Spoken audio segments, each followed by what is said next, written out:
Como venimos hablando en todas nuestras iglesias y es claramente comprobable, pues estamos viviendo tiempos difíciles, tiempos extraños, tiempos raros. Y hoy más que nunca, o ahora más que nunca, como decía nuestro pastor Enrique esta mañana, pues tenemos que vivir por fe y tenemos que entonces tener nuestro espíritu libre de cualquier contaminación. Hay un tipo de contaminación en nuestras vidas que es una contaminación espiritual y todo lo que vamos a hablar en este congreso tiene un poco que ver con esto.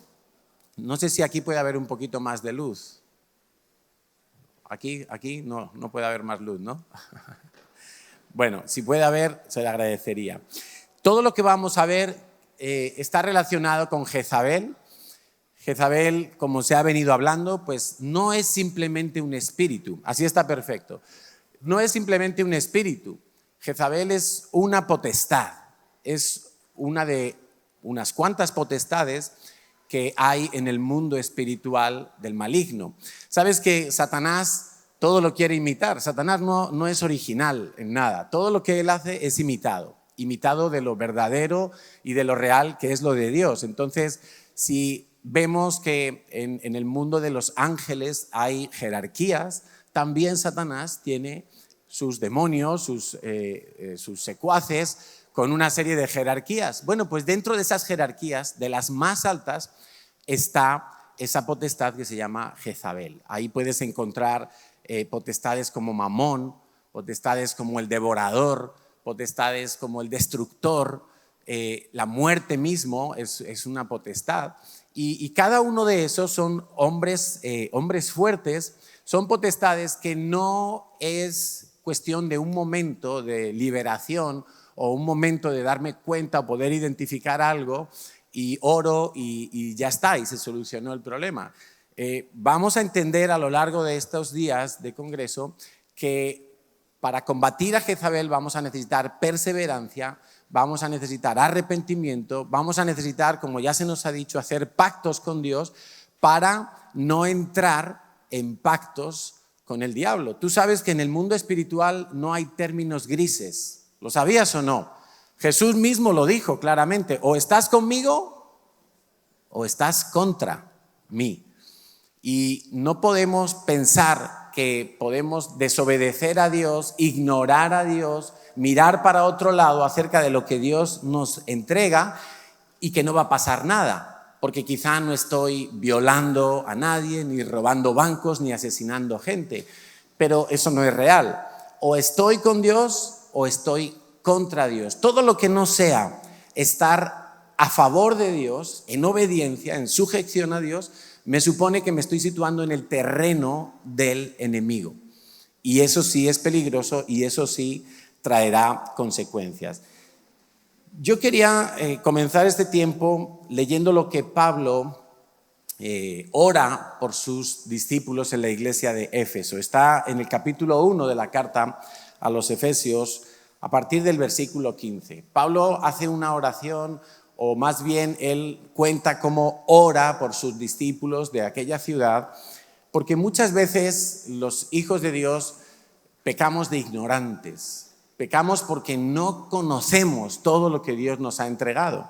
Y en ese momento nos convertimos en fáciles marionetas para que cualquier engaño, cualquier enemigo pueda manipularnos y pueda controlarnos. Y dice Pablo a partir del versículo 15 hasta el 23, por esta causa también yo, habiendo oído de vuestra fe en el Señor Jesús y de vuestro amor para con todos los santos, no ceso de dar gracias por vosotros, haciendo memoria de vosotros en mis oraciones. Y mira lo que pide, para que el Dios de nuestro Señor Jesucristo, el Padre de gloria, os dé espíritu de sabiduría y de revelación en el conocimiento de Él. Lo primero de todo, si tú no conoces quién es tu Dios, qué ha hecho tu Dios por ti, qué carácter tiene tu Dios, qué santo es tu Dios, etcétera, etcétera, etcétera, pues estás perdiendo una visión muy clara también de quién eres tú en Cristo. Sigue diciendo Pablo, 18, alumbrando los ojos de vuestro entendimiento para que sepáis cuál es la esperanza a que Él os ha llamado, cuáles las riquezas de la gloria de su herencia en los santos, Fíjate qué cosas ya te ha otorgado Dios. Todos los hijos de Dios deberíamos de vivir en una esperanza indestructible, inconmovible. Pase lo que pase, ocurra lo que ocurra, esté el mundo patas arriba, los hijos de Dios jamás pueden perder la esperanza, porque es una esperanza que la ha dado Dios. No depende de gobiernos, de la ciencia, de una vacuna, de que te toque la lotería o de la suerte. Es una esperanza cierta en Él. Las riquezas de su gloria. Hay una cantidad de riquezas en el mundo espiritual para los hijos de Dios. Cada verdad de Dios es un tesoro. Cada promesa de Dios es oro puro. Y muchas veces consideramos en poco la palabra de Dios y consideramos en mucho la opinión de algunos que llaman en la sociedad gurús. Los gurús de la economía, los gurús de la tecnología, los gurús de las relaciones sexuales, gurús de todo tipo. Y ignoramos las riquezas de la gloria que Dios nos ha dado. Dice también Pablo, para que sepáis cuál es la supereminente grandeza de su poder para con nosotros los que creemos, según la operación del poder de su fuerza, la cual operó en Cristo, resucitándole de los muertos y sentándole a su diestra en los lugares celestiales. Escucha, sobre todo principado, sobre toda autoridad, perdón, me he saltado algo, ¿verdad? Sobre todo principado y autoridad y poder y señorío y sobre todo nombre que se nombra no solo en este siglo, sino también en el venidero. Y sometió todo bajo sus pies. Y bueno, eso es nuestro Dios. Por lo tanto, cuando estamos hablando de alguna potestad del enemigo, yo sé que hay gente que dice, a mí me da miedo leer Apocalipsis, porque es que en Apocalipsis pasan cosas muy bestias, hay mucha gente que muere, o a mí me da miedo leer determinados profetas porque son cosas que no entiendo y salen seres vivientes y algunos dicen, ay, no toquemos a Jezabel porque si es una potestad tan poderosa, ¿qué vamos a hacer? Pues nosotros simplemente vamos a creer en lo que Dios ha dicho y lo que Dios ya ha hecho y ha otorgado a su iglesia, a sus santos, a sus hijos, y es que Él está por encima de todo dominio, potestad, autoridad, trono, imperio. Amén. Ese es nuestro Dios y no hay ningún enemigo que pueda ni siquiera toser delante de Dios, porque será automáticamente derrotado. Entonces, yo personalmente veo lo que estamos todos experimentando a nivel mundial en cada uno de nuestros países y nuestras sociedades y cómo las noticias nos han literalmente abrumado por todas partes. Y nos decía aquí que esta mañana, ¿no? Dice, bueno, es que es increíble hasta qué punto hemos llegado. Yo creo que todo eso es fruto de estar viviendo en un sistema, vamos a decirlo así, o lo voy a decir así, un sistema jezabélico, un sistema donde todo ya se ha vuelto manipulación para poder controlar a la gente por medio del temor, por medio de la falta de esperanza, por medio de quitarle cosas cotidianas a la gente, como salir a dar un paseo o poder reunirse con su familia, cosas muy básicas, o que los niños jueguen en un parque. Entonces, parte de lo que estamos viviendo hoy en día en nuestras sociedades es fruto de un espíritu, de una potestad de Jezabel que se está moviendo a niveles impresionantes, desde las cabezas que gobiernan nuestros países hasta las ciudades. Muchas iglesias también han entrado en esta esfera y ahí podríamos recordar lo que el apóstol le dice en Apocalipsis a la iglesia de Tiatira. Estás tolerando que te esté pasando eso a ti. El problema no es que pasen las cosas, sino qué hacemos nosotros cuando pasan las cosas. Estamos mirando para otro lado, nos acomodamos a la situación, nos volvemos políticamente correctos para ser buenos ciudadanos, o más bien vamos a obedecer a Dios y vamos a ir hasta el final con el Señor. Bueno, en Primera de Reyes, capítulo 17 y 18, no lo vamos a leer, pero se nos cuenta un poco acerca de Elías y toda su movida con Jezabel, con Acab, cuando él profetiza la sequía. Y claro, él profetiza la sequía y automáticamente él mismo se ve afectado por la sequía. Entonces Dios le dice, le manda un ángel y le dice, vete al arroyo de Querit, que está junto al Jordán, y allí vas a tener agua y los cuervos te van a dar de comer, y así pasa. Pero había sequía, a los pocos días el río se seca, se queda sin agua, y un ángel una vez más le dice, pues ahora vas a ir a Sarepta, allí hay una viuda que se le ha dado orden para que te alimente, y el hombre obedece, di conmigo, obedece. Porque la única manera en que tú vas a poder, una de las cosas que tú vas a tener que hacer para librarte de toda influencia y de todos los sellos que vamos a ir detallando de Jezabel en tu vida es que tú obedezcas a Dios. Aunque no entiendas nada, aunque te parezca una locura, aunque la sociedad diga lo contrario de la palabra de Dios, aunque solo tú estés listo para obedecer, obedece. Porque eso va a salvar tu vida, eso va a ser absolutamente determinante. Y en esa historia de Elías y todo lo que acontece en esos 2 capítulos vemos varios personajes. Y es interesante, si tenéis un ratito y esta noche lo podéis leer, pues vemos, por ejemplo, la viuda. La viuda obedece lo que el profeta le dice. ¿Y qué le pasa a la viuda? Pues la viuda no se muere de hambre. La viuda tiene harina, la viuda tiene aceite y la viuda le va muy bien solamente por una cosa, porque obedeció al profeta, porque obedeció a sus pastores, porque obedeció a lo que dice la palabra de Dios, que se predica también desde estos púlpitos.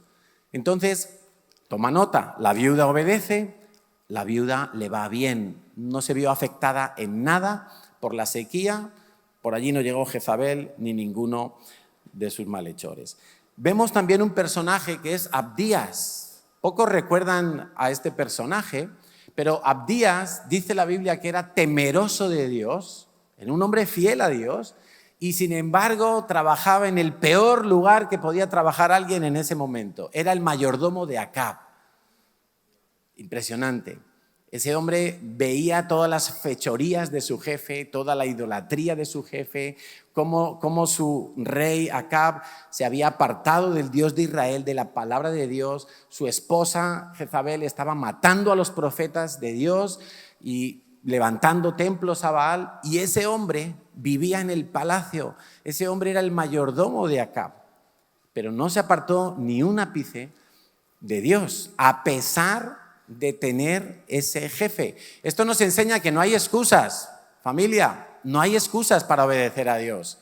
Puedes tener la peor familia, el peor jefe, el ambiente más hostil en tu trabajo, pero tú puedes obedecer a Dios. Tú puedes ser temeroso de Dios. Y este hombre era temeroso de Dios, tuvo un encuentro con Elías cuando Acab y su mayordomo Abdías salen a buscar un poco de hierba por su país para alimentar a los animales. Se encuentra con Elías.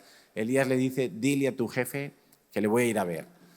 Y dice, ¿pero qué dices? ¿Cómo le voy a decir yo eso? Luego el Espíritu Santo te va a llevar a cualquier lugar, desapareces y a mí me van a matar por mentiroso. Pero era un hombre temeroso de Dios y lo hizo. Vemos también, muy interesante, el pueblo de Israel, o toda esa gente samaritanos. Ese pueblo, cuando Elías lanza el reto de a ver qué Dios es Dios, si Baal o Dios, y le dice al pueblo, ¿hasta cuándo claudicaréis entre 2 pensamientos? ¿Y sabes qué contestó el pueblo? ¿Alguien sabe lo que contestó el pueblo de Israel? El pueblo de Israel no dijo nada, se quedaron callados. Ellos se quedaron callados porque en el fondo no estaban seguros de que Dios iba a hacer algo sobrenatural en ese momento. Más bien estaban esperando que los profetas de Baal iban a salir victoriosos de ese reto espiritual que propuso Elías. Se quedaron callados. La pasividad es estar en contra de Dios también. Lo hemos dicho hace un momento, tú no puedes ser neutro con Dios. O obedeces o todo lo demás, sea pasividad o sea desobediencia, es situarte en contra de Dios. El pueblo de Israel fue pasivo. Estaban hechizados por Jezabel. Quizá hubo alguno que a lo mejor quiso abrir la boca. Yo me puedo imaginar que alguno de los miles de personas que habría allí, quizá alguno diría, hombre, yo creo en Dios y Baal no me gusta, pero estaban como hechizados. Dice que todo el pueblo cayó. Ese es uno de los señales o síntomas de que Jezabel está presente. Hay una intimidación, hay como un hechizo, como un velo, y no te deja ni siquiera confesar el nombre de Dios. Por eso, si tú eres una persona que te cuesta la alabanza a Dios, pues quizá tienes que mirar de quitarte ese sello. Ese puede ser uno de los sellos que nos está identificando que estamos bajo un manto, bajo una influencia de Jezabel, que te cuesta alabar a Dios. No digo que tienes que ser el torbellino número 1 aquí delante, no estamos hablando de eso. Que te cuesta alabar, dar gracias, honrar el nombre de Dios. Eso puede ser una señal. Vemos también, por supuesto, a Elías en esa historia. Elías, pues, obediente a Dios, fiel hasta el final. Algunos, o casi siempre hemos pintado que Elías, después del reto de los profetas, cuando ya los manda degollar y él sale victorioso y Jezabel lanza su decreto, mañana a estas horas tú estarás muerto, y Elías huye. Dice la Biblia que viendo el peligro se fue. Yo no creo que Elías era un cobarde. Que tuvo miedo puede ser, pero es diferente tener miedo a ser un cobarde. Creo que, o yo hablo por mí mismo, yo muchas veces tengo miedo. Hoy antes de subir a esta predicación tenía miedo. Y a lo mejor no se nota, pero tenía miedo, o tengo. Pero otra cosa es ser un cobarde y dejar que el miedo te dicte lo que haces y lo que no haces. Elías se fue porque vio peligro, normal, tonto no era. Era profeta y tenía poder de Dios, pero tonto no era. Entonces se fue. Y yo creo que no estuvo mal, porque fíjate que cuando él estaba medio deprimido por ahí, pues un ángel le dice, mira, ve a tal sitio. No le dijo, vuélvete hombre, ¿qué haces tú huyendo de Jezabel? El ángel le confirmó los pasos que tenía que dar y a dónde tenía que ir, y Dios lo sustentó todo ese tiempo de la sequía. Vemos también pues, a Acab y a Jezabel, evidentemente, pero específicamente ahí vemos a Acab. Y muchos creen que Acab es un hombre flojito, un hombre debilucho, un calzonazos, decimos en España, ¿no? Uno que le dicen todo y como un bobito, sí, lo que diga mi mujer. Pero no parece que fuera así Acab. Acab era un hombre fuerte, era un hombre que nos cuenta la Biblia, que salía a la guerra, que se partía la cara con los enemigos, y para eso uno tiene que ser aguerrido, ¿verdad? Pero sin embargo era un hombre que no supo entender el llamado de Dios para su vida y lo dejó corromper, lo dejó desvirtuar, porque su mujer era una mujer que adoraba a los dioses falsos, una mujer que lo inclinó y lo separó de Dios. Y ahí sí podemos decir que Acab fue flojo, porque no tenía un vínculo fuerte con Dios. Enseguida cambió a Dios por los Baales de su mujer. Bueno, esa historia es muy interesante y como decíamos, cada vez que yo obedezco, se nos ha dicho esta mañana y se nos ha explicado reiteradamente cómo son los yugos y cómo entrar en yugo con Dios y cómo entrar en yugo con Jezabel o con el diablo mismo. Cada vez que obedezco, yo estoy entrando, me enyugo con Dios, me enyugo con Jesús. De las dos bueyes que veíamos aquí, pues uno sería Jesús, el otro sería yo, que estoy obedeciendo, y entonces Jesús me encamina, me dirige y me marca el rumbo. Yo simplemente tengo que caminar, Él escoge la dirección. Pero lo mismo ocurre si yo me enyugo con Jezabel. Al final esa potestad va a ser la que me va a marcar la dirección y yo simplemente voy a caminar como un borreguito también. Cada vez ¿Cómo funciona esto? Cada vez que yo desobedezco, voy a experimentar las consecuencias de desobedecer. ¿Os acordáis qué le pasó a Adán y Eva? Nada más desobedecer, ¿tuvieron qué? Miedo. ¿Os acordáis o no? Tuvieron miedo. Y enseguida la voz de Dios ya la oían, ya no era tan bonita como antes, ya no era tan de tanta seguridad. Ahora era una voz amenazadora. Tuvieron miedo. Y cuando tú tienes miedo, Jezabel te pone un sello. Es el sello del miedo. Y si tú eres una persona excesivamente temerosa, que el miedo te paraliza de obedecer a Dios, de tomar iniciativas que sabes que las tienes que hacer, que ya Dios te ha hablado, pero no te animas, no te lanzas porque tienes miedo y el temor te está paralizando, pues anótate, tienes uno de los sellos de Jezabel, que es el miedo. Y por el miedo, Jezabel está cada vez influenciando más y más tu vida. Eso es como una especie de hechicería. La hechicería viene y pone sellos de miedo y empieza a influenciar a la gente para que no haga, escucha, para que no haga la voluntad de Dios. Al final, el gran pecado de Acab fue que no reinó bien sobre Israel. Él era rey de Israel, ese era el llamado de su vida. Y qué llamado tan privilegiado, ¿verdad? No hubo muchos reyes en Israel, pero su llamado no lo pudo vivir como Dios quería que lo viviera. No pudo gobernar bien Israel, no pudo conducir espiritualmente a Israel porque se fue tras otros dioses. Otro de los sellos que pone Jezabel es la manipulación. Podemos ser personas que nos dejamos manipular y podemos ser personas que manipulamos a otros. Entonces, yo voy a dar algunos ejemplos para que podamos tratar de identificar. Si tú te encuentras en alguna de estas situaciones, pues puedes marcar este sello para que al momento de orar, vamos a orar para quitarlo por el poder de Dios. Hemos leído en Efesios, ¿verdad?, que Dios nos dé entendimiento, revelación, para que sepamos cuál es el poder imparable de Dios, de manera que no solo levantó a Cristo de los muertos, sino que está sobre todo principado, poder y autoridad. Por ejemplo, yo me he encontrado con personas que vienen y me dicen, oye, pastor o Carlos, dile a mi hijo que se anote que venga a las reuniones de los jóvenes porque no quiere venir. Y yo, que yo le diga a tu hijo. ¿Y tú por qué no se lo dices? Es que a mí no me hace caso. Entonces, a ti no te hace caso porque eres un flojo y quieres manipular al chico y de paso a mí para que se lo diga yo. O puede ser también con la esposa o con el esposo, ¿no? Ay, dile a mi marido que venga a la célula, dile a mi marido que vaya al redil. Y bueno, díselo tú. Si no te hace caso a ti, ¿cómo me va a hacer caso a mí? Si tú te acuestas con él todos los días.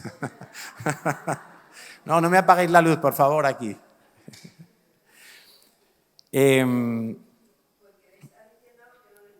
Exactamente. ¿Quién ha sido el de la luz? A ver. Bueno, muchas veces en la relación de pareja, en los matrimonios, usamos cantidad de formas para manipular. Yo me he dado cuenta de una que yo uso habitualmente, no tan habitualmente, pero que es la que cuando tengo que usar una, uso esa. Vamos a decirlo bien, ¿no? Es de mis favoritas. Y es que yo le hago la ley del silencio a Natalia. Como yo sé que ella es palabras de afirmación y que le encanta que yo le diga cosas bonitas y que yo la trate bien, entonces, cuando yo me enfado con ella porque creo que tengo la razón en algo y me parece injusto cualquier asunto, entonces yo le hago la ley del silencio y me pongo duro con ella, como si no la necesitara. Yo me voy, me hago mi café.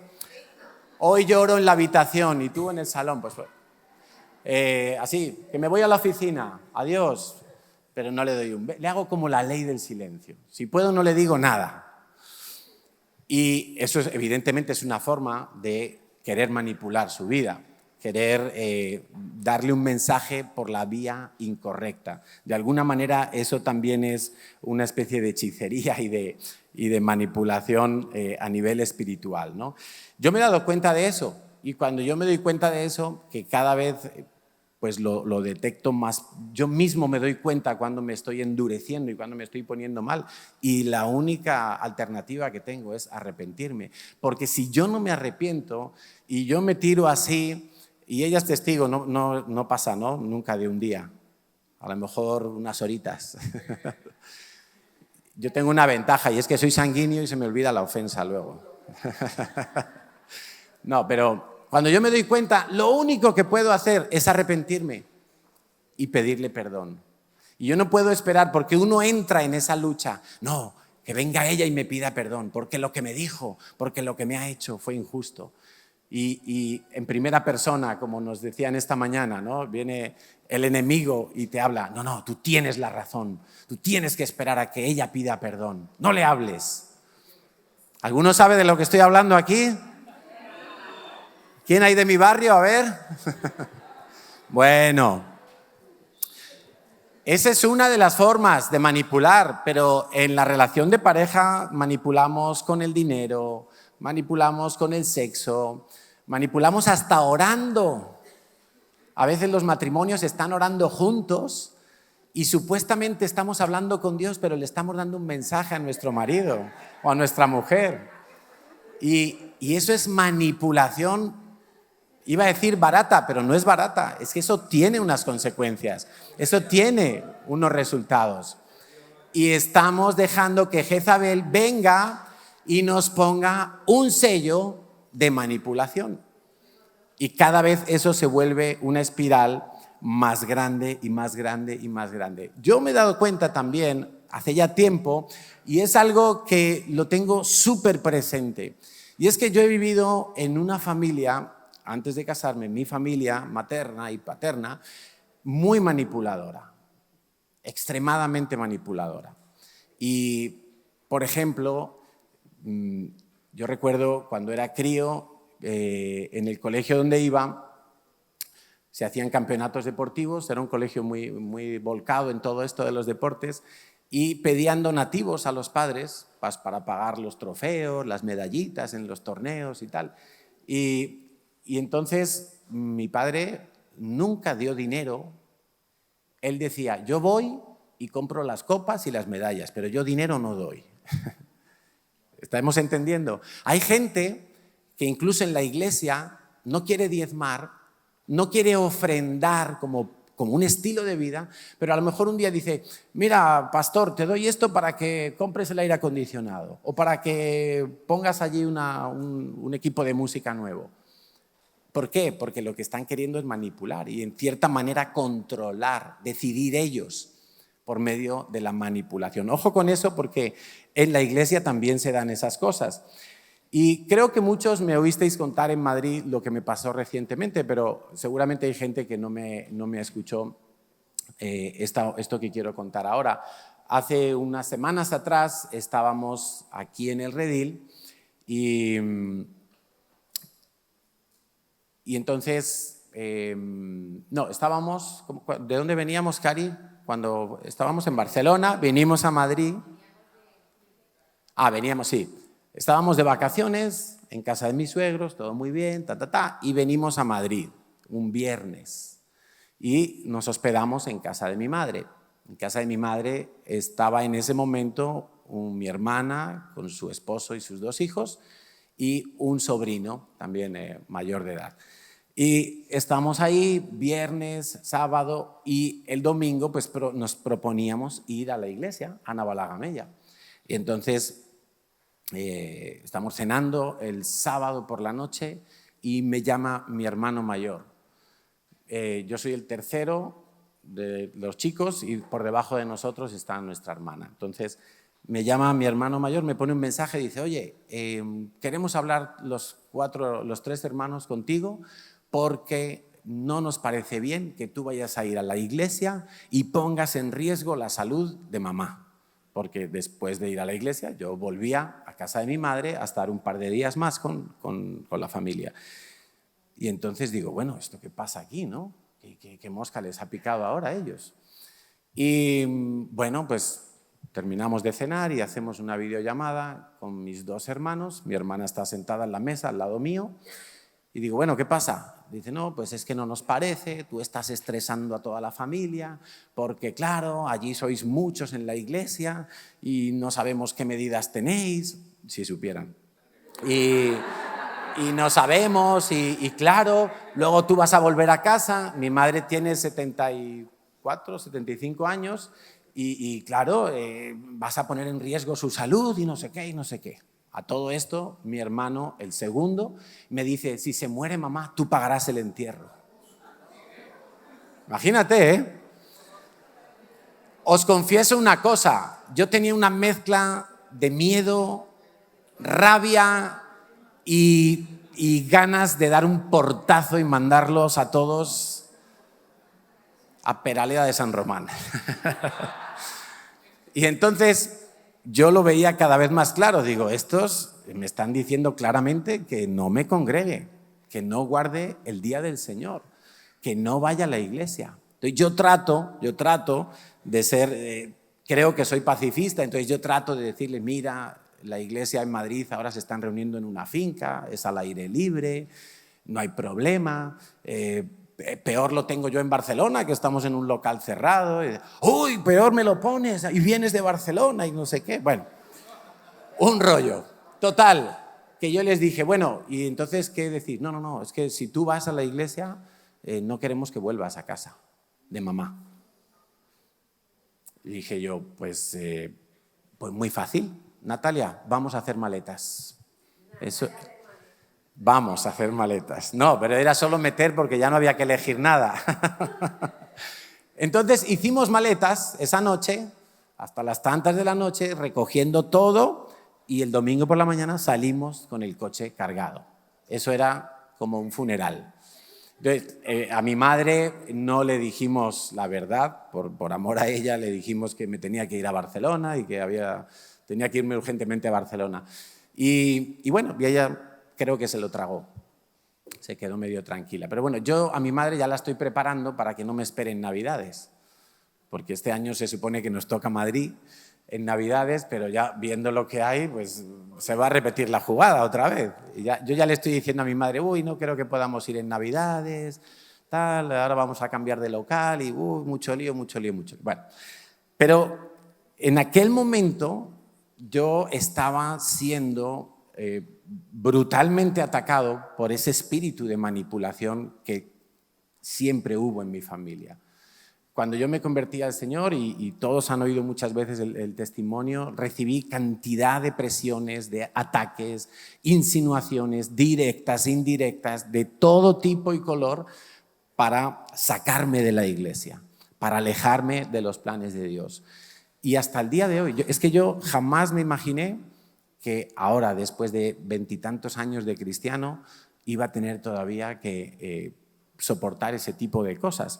Pues me tocó ponerme muy firme, porque eso era un espíritu de Jezabel que venía a derrotarme, que venía a oprimirme. Si yo cedo en ese día, yo me dejo poner un sello de manipulación. Y Jezabel hubiera cogido más fuerza en mi vida. Y no lo permití, me dolió porque, es lo que os digo, tenía una mezcla de... Por un momento tuve como una sensación rara de eso que te da como miedo, pánico, luego ya lo ves claro, pero también tenía rabia, porque decía, es que ¿cómo pueden decir que yo voy a poner en peligro a mi madre? ¿Cómo pueden decir si hemos estado en el redil 3 meses y ellos lo saben? Y bueno, no hubo manera. Os cuento una cosa, después de todo eso, ya pasaron varias semanas, el grupo de Family estaba en silencio total, nadie puso nada durante varias semanas, y llegó el día de mi cumpleaños, el día 15 de septiembre, y los esperé ahí, en la bajadita. Entonces, el hermano mediano no me llamó, ni me escribió, ni me felicitó. Bueno, lo perdono porque es un melancólico de estos resentidos, que yo sé que se resiente mucho y a lo mejor tarda un año en escribirme. No pasa nada, yo lo perdono. Pero los otros dos me llamaron y casi que como que pidiendo perdón por lo que pasó aquel día. No me lo dijeron así porque ellos no están acostumbrados tampoco a pedir perdón, pero ya estaban, oye, ¿no te enfadarías aquel día? Hombre, pues sí, me molestó. No, pero es que es verdad, nos pasamos un poco, tal, cual. Bueno, pues vale, hasta ahí ya, con eso me vale, que supieran, ¿no? Pero no nos dejemos manipular de ningún lado. A lo mejor te va a manipular tu jefe, a lo mejor te va a manipular tu familia, el gobierno te puede manipular, si te dejas. No nos dejemos. Otro de los sellos de Jezabel, idolatría y fornicación. Porque idolatría es desear algo fuera de lugar, fuera de forma, fuera del tiempo de Dios. Es como querer lograr cosas por una vía ilícita, por medio de algún ídolo, ¿sí? Y todo eso tiene que ver con hechicería, con adivinación, son espíritus que se asocian. Y tú puedes tener muchos tipos de ídolos. Tú puedes tener un ídolo de Dios mismo porque muchas veces nos hemos hecho un Dios a nuestra medida. Y hemos desechado cosas de la palabra de Dios porque nos parecen difíciles o incomprensibles o extemporáneas, qué sé yo, y las hemos desechado y nos hemos querido hacer un Dios que ya no es el Dios de la Biblia, ya es un Dios desfigurado, no es Dios, y nosotros lo tenemos a esa imagen de Dios como Dios. Pero un ídolo pueden ser tus hijos, un ídolo puede ser tu esposa o tu esposo, tu trabajo, tu conocimiento, tu reputación. Hay muchos tipos de ídolos. Y, por ejemplo, ¿cómo sé si yo tengo un ídolo de mí mismo? A veces oramos para que Dios nos ayude con algún asunto y según terminamos de orar, no esperamos a que Dios conteste. Nos vamos nosotros a resolverlo. Estamos orando por un trabajo, a lo mejor, y decimos, Señor, ayúdame, que mi currículum caiga encima de la mesa y lo pongan el primero, mi solicitud, lo que sea. Y luego voy yo y a mi manera falsifico el currículum, pongo mentiras, hago de todo, porque ya estoy buscando hacerlo a mi manera, fuera de la forma de Dios. Relaciones antes del matrimonio, eso es algo hecho fuera de tiempo. El sexo mismo se puede convertir en un ídolo. Y entonces encontramos también que hay un tipo de fornicación espiritual, que básicamente es la religiosidad. La religiosidad es una fornicación espiritual. Y una persona que es religiosa se va a esforzar mucho en las cosas de Dios. Acordaos de aquellos hombres fariseos a los que Jesús siempre criticaba y los confrontaba. Eran hombres que tú los ves hasta el día de hoy, cuando vamos a Jerusalén y llegamos allí al muro y vemos esos hombres que van a rezar día, mañana, tarde, noche, pasan allí horas, son como muy esforzados dentro de su religión, dentro de su liturgia, pero no dejan de estar fornicando espiritualmente, porque ellos se han olvidado de los mandamientos de Dios. Han hecho de la ley un ídolo y adoran la ley más que a Dios. Es impresionante. Entonces, en el mundo espiritual, en la iglesia, podemos encontrar gente que quiere agradar más a los líderes que a Dios. Quieren hacer cosas para que los líderes les recompensen de alguna manera, les premien, les reconozcan, les pongan en algún tipo de privilegio, pero no están pensando en agradar a Dios. Y eso es muy perverso. Eso facilita que Jezabel te ponga un sello de fornicación espiritual. Acuérdate que esa era una de las actividades preferidas de Jezabel, que hacía fornicar a los hijos de Dios con otros dioses, con otras formas de culto que no eran la legítima a Dios. Entonces, ese dios de Baal que adoraba Jezabel y que ella estaba consagrada a Baal, es un dios que te dice que tú puedes conseguir lo que quieras, cuando quieras, de la forma que quieras, para que haga lo que tú quieras. Ese es Jezabel en estado puro. Jezabel es esa potestad que va a tratar de todo vale para conseguir lo que yo quiero que tú hagas. Todo vale. Vemos también otro sello que es la adivinación. Todo lo que tiene que ver con adivinación. Pitón es un espíritu que se asocia allí. Y la adivinación, cuando hay adivinación en un lugar, hemos leído esta mañana un pasaje, hay más pasajes en la Biblia, gente que tenía espíritu de adivinación y aparentemente decían cosas espirituales. Este es Jesús, el hijo de David, o estos son hombres de Dios. Pero en verdad lo que esos espíritus de adivinación estaban provocando era desconcentrar a los hijos de Dios, sacarlos de sus casillas, que se desconcentraran de lo que tenían que hacer realmente. Cuando hay un espíritu de adivinación, hay un ambiente de asfixia. ¿Qué hace la serpiente Pitón? Estrangula a sus víctimas, aprieta. Entonces, hay momentos en nuestra vida cuando nosotros experimentamos este tipo de sensaciones, como que nos falta el aire. Y a lo mejor tú estás en la iglesia, estás tan tranquilo.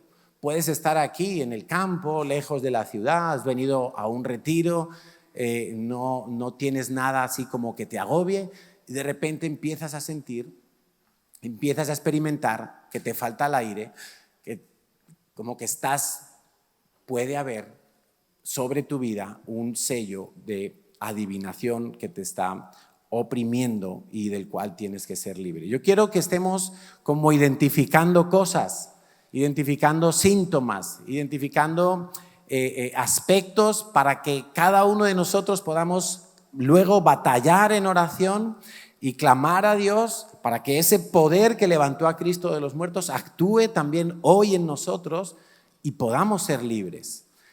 Puede que tengas más de un sello, puede que hoy solo veas un sello y cuando lo trabajes y lo quites vas a poder ver otros. Entonces, esto no es un trabajo de un día. Seamos muy conscientes de esto también. No es trabajo de un día. Estamos dando un panorama para empezar a trabajar, para empezar a combatir todo esto. Porque el mensaje a la iglesia de Tiatira fue muy claro. Lo toleras y te he dado tiempo para que te arrepientes y no lo has hecho. Entonces, no lo vamos a tolerar, no vamos a mirar para otro lado. Hay otro sello muy fuerte, otro síntoma que es el control, otro yugo. ¿El control qué es? Que otro haga lo que yo quiero o que no haga lo que tiene que hacer. Es decir, yo puedo tratar de controlar o puedo yo mismo estar siendo controlado para no hacer lo que tengo que hacer. Acuérdate, el llamado de Dios. Cuando yo estaba preparando este tema, Dios me dijo que orara. Al final vamos a orar por la gente que tiene llamado, que sabe que tiene un llamado de Dios específico y lo ha aparcado por diferentes razones. Puede que tengas un sello de Jezabel que está controlándote para no desarrollar ese llamado de Dios. El llamado no cambia. Y hay gente en este lugar que tiene y sabe que tiene un llamado muy específico y no lo ha llevado a cabo, no lo ha desarrollado. Entonces nosotros podemos usar incluso la Biblia, ¿verdad? Hay maridos, ¿cuántas veces he oído yo a maridos que dicen, es que mi mujer se tiene que sujetar a mí, porque lo dice la Biblia? No sé si habrá alguno aquí, no vamos a pedir que levante la mano, salvo que se lo diga a su mujer, que la levante. Pero cuando un esposo tiene que echar mano de un tono inquisitorio, un tono dictatorial, es que mi mujer se tiene que someter porque lo dice la Biblia, es que ese hombre ya perdió toda autoridad. ese hombre lo que no está haciendo correctamente es amar, que ese es su llamado, amar a su esposa con todo como Cristo amó a la iglesia, y cuando la esposa se sabe y experimenta un amor incondicional de parte de su esposo, se va a sujetar. Se va a sujetar. Y viceversa, podríamos decirlo. Una esposa que le exige al hombre, que la ame, que le dé todo, y no tienes que exigir nada. Tu llamado es apoyar a tu marido, sujétate a él, bendícelo, ayúdalo en sus debilidades, pero no te pongas a exigir, porque entonces estamos metiéndonos a querer controlar, incluso usando la palabra de Dios. Gente que revisa el móvil a todas horas, a los hijos, al novio, a la novia, al esposo, a la esposa, y están ahí, y se despierta un espíritu de celos y te pone el sello Jezabel. Celos para controlar. Preguntar dónde vas, con quién vas, a qué hora vuelves, con quién has estado. Todo el tiempo como averiguando. Esos son síntomas de que en esa pareja, en esa relación o en esa familia, en esa célula puede estar habiendo un sello jezabélico de control. Ahora, tenemos el otro aspecto del control, y es que el otro no haga todo lo que tiene que hacer. Entonces lo desvía, y ojo, porque incluso en las relaciones de pareja esto puede estar sucediendo. Yo siempre le digo a los matrimonios que el hombre tiene que ayudar a su esposa y viceversa en la debilidad que el otro tiene. Los que mejor se conocen son un esposo y una esposa, ¿o no? Yo creo que a veces Natalia me conoce mejor que yo mismo, porque a veces aparentemente no le he dado ninguna señal externa y ella me dice, ¿qué te pasa? Y yo, jolín, si no me había dado cuenta ni yo. Los que mejor se conocen son los esposo y esposa, y sobre todo si ya llevas mucho tiempo juntos, muchos años de casado. Ya nos conocemos todo, cualquier gesto ya sabemos lo que significa, el tono de voz, si lo vemos un poquito más estresado, estresada, preocupado, carnal, espiritual, lo conocemos perfectamente. Y sabemos las debilidades que tiene nuestro cónyuge. Pero esas debilidades, que tú las sepas, no es para sacar partido de eso. En santidad es para que tú ayudes a tu cónyuge, porque para eso te puso Dios, ayuda idónea, para que lo ayudes en sus debilidades. Le ayudes a trabajarlas, a identificarlas, a superarlas y que cumpla el propósito que Dios tiene para su vida.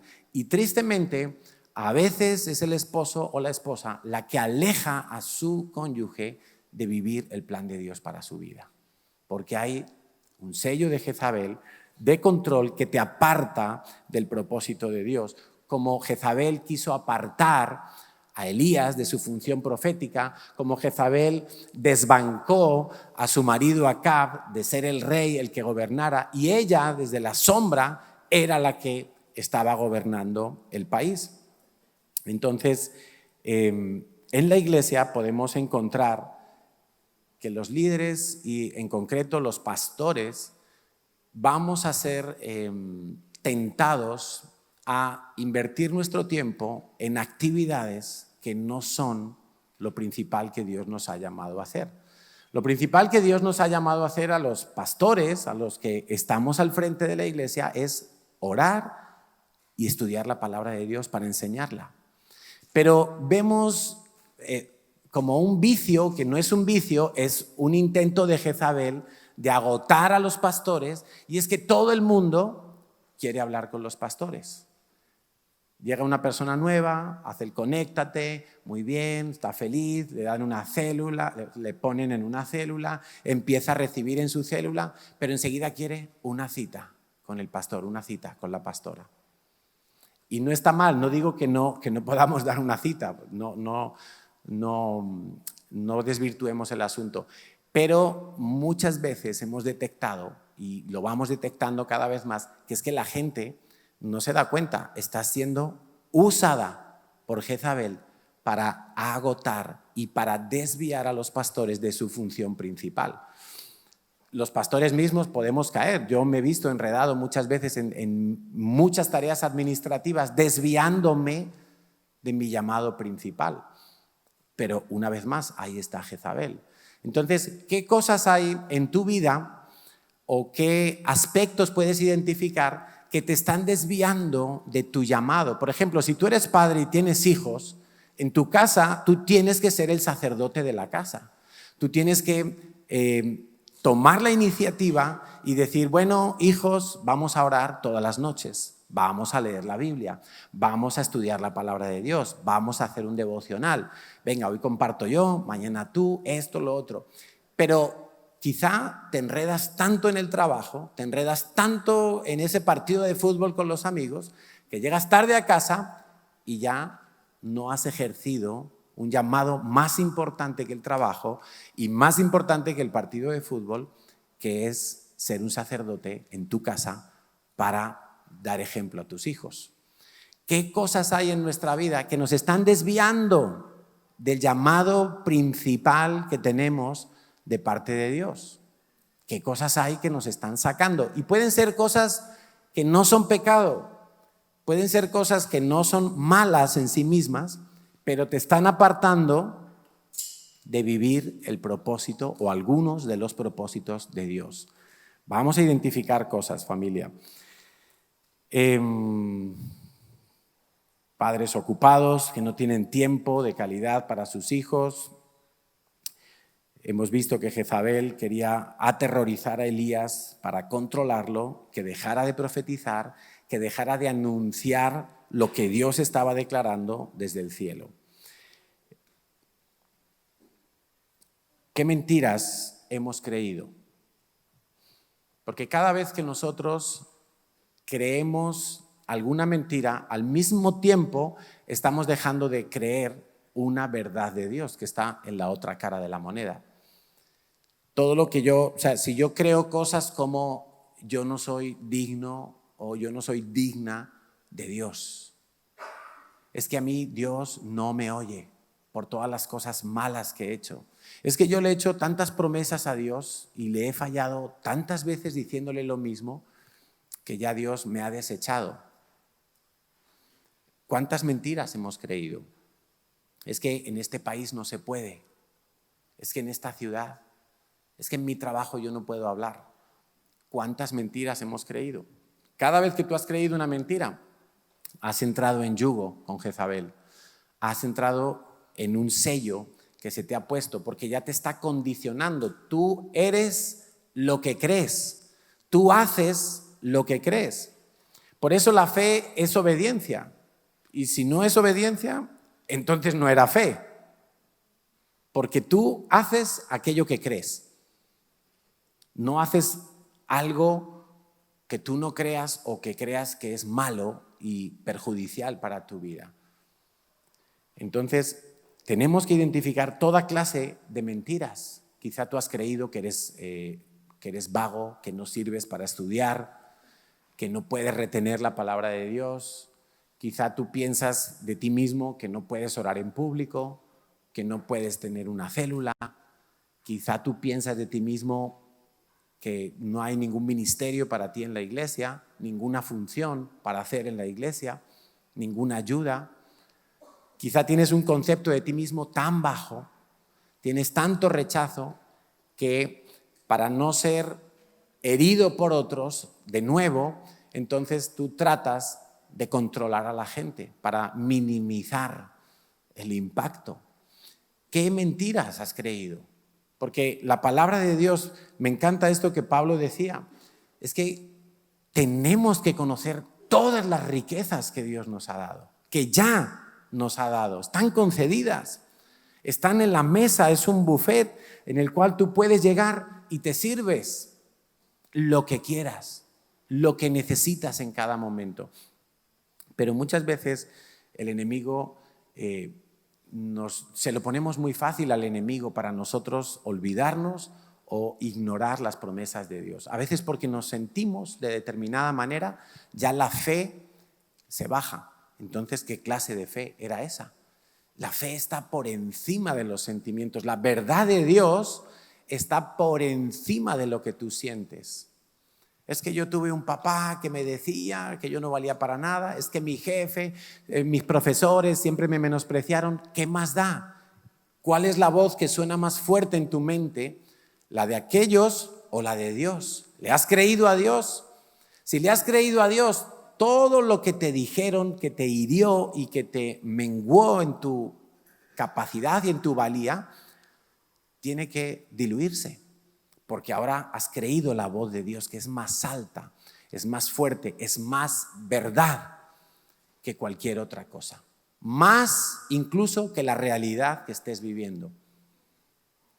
La verdad de Dios está por encima de la realidad que estés viviendo. El país está en crisis, cierran no sé qué, empresas se van a la quiebra. Dios tiene promesas para sus hijos, de sustentarlos, de cuidarlos, de no abandonarlos. ¿Qué voz resuena más fuerte en ti? ¿A quién le das más crédito? ¿A las noticias? ¿A las previsiones del Fondo Monetario Internacional, del gobierno, del Banco Central? ¿O a la palabra de Dios? ¿A lo que dice la mayoría de la gente o a lo que dicen unos pocos, pero que es palabra de Dios? Cada mentira que tú creas está anulando alguna o varias verdades de Dios. ¿Qué necesito entonces para romper todos estos yugos? Bueno, por aquí tenía algún sello más anotado, como el perfeccionismo, que es una forma de control hacia mí mismo. Muerte prematura es otro de los sellos de Jezabel. Aquella viuda que dio de comer a Elías, al poco tiempo su hijo enfermó gravemente y murió. Y enseguida nos viene a la mente ese pensamiento como la mujer viuda, ¿no? ¿Qué he hecho mal? Ha muerto porque he hecho algo mal, porque he pecado. Y Elías ora, el niño resucita, pero si en tu familia generacionalmente ha habido muertes prematuras, muertes de las que llamamos antes de tiempo, pues muy probablemente vas a tener que orar también para quitar ese sello de tu vida. Yo recuerdo que mi mamá me contaba que cuando estaba embarazada de mí intentó abortarme de forma natural. Alguna vecina le dijo que hiciera un poco el bruto y que bajara las escaleras así dando saltos y que ese embrioncito pues se iba a perder y se iba a desechar. Y no pasó, porque Dios tenía un propósito, porque Dios tenía un plan y un llamado para cumplir. Y no pudo Jezabel y no va a poder en el nombre de Jesús. ¿Qué necesito para romper los yugos? Necesito la unción del Señor, porque esto no es una obra de hombres, porque esto no es una obra de la iglesia. Necesito la unción de Dios, necesito arrepentirme de aquellas cosas que he permitido y que facilitaron que yo fuera sellado, y necesito caminar en obediencia a Dios. Si yo obedezco, las bendiciones de Dios están garantizadas. Obedecer. Sal de este congreso con la firme intención de obedecer toda la palabra de Dios. No solo algunas partes, no solo lo que menos te cuesta, lo que no te confronta con tu familia, lo que le parece bien a la sociedad en la que vives. No, todo la palabra de Dios. Y eso sí, vas a ver el resultado de la obediencia a Dios. Vas a ver las promesas. En Levítico 26, del 13 en adelante, tienes, en Deuteronomio, tienes las promesas de Dios cuando guardas los mandamientos de Dios. De la misma manera tenemos los yugos que vienen cuando desobedecemos. ¿Oramos? Vamos a orar, vamos a entrar en un tiempito para venir delante de Dios y dejar que sea Dios el que nos muestre un poquito más Mira, uno de los significados del nombre de Jezabel es que no cohabita con nadie. Jezabel es un espíritu que no se quiere someter a ninguna autoridad, ni al esposo, ni al rey, ni a los jueces, ni a Dios, a ninguna autoridad. Y le cuesta mucho una persona que está fuertemente influenciada por Jezabel, le cuesta mucho arrepentirse, no quiere sujetarse a Dios. Pero si tú has entendido que muchos de los problemas que tienes en tu vida o que quizás no te parecían muy graves hasta el día de hoy, pero quizás has entendido que es más grave de lo que parecía, estar viviendo fuera del propósito de Dios, estar desviado del llamado que Dios te ha hecho, no tener una descendencia, un impacto generacional. Esta mañana se nos decía, si yo no me arrepiento, mis hijos no van a mejorar, ni los hijos de mis hijos. Pero si yo me arrepiento hoy, quizá lo que me quede de vida por delante lo voy a vivir en mejores condiciones, pero sobre todo estoy abriéndole autopista a mis hijos, a mis discípulos, a la siguiente generación de cristianos que se levante en esta iglesia. Vamos a dejar un terreno en mejores condiciones. Vamos a hacerlo por amor al Señor. Vamos a desbancar a Jezabel sí o sí, porque la iglesia le pertenece a Cristo y a nadie más. Amén. Bueno, Padre, en esta tarde venimos delante de ti, Señor, y te damos gracias porque, como siempre, tu palabra es viva, es eficaz. Tu palabra penetra en nuestro corazón y allí separa mis pensamientos de tu verdad. Allí separa mis intenciones de lo que es mentira, de lo que no pertenece al reino de la verdad.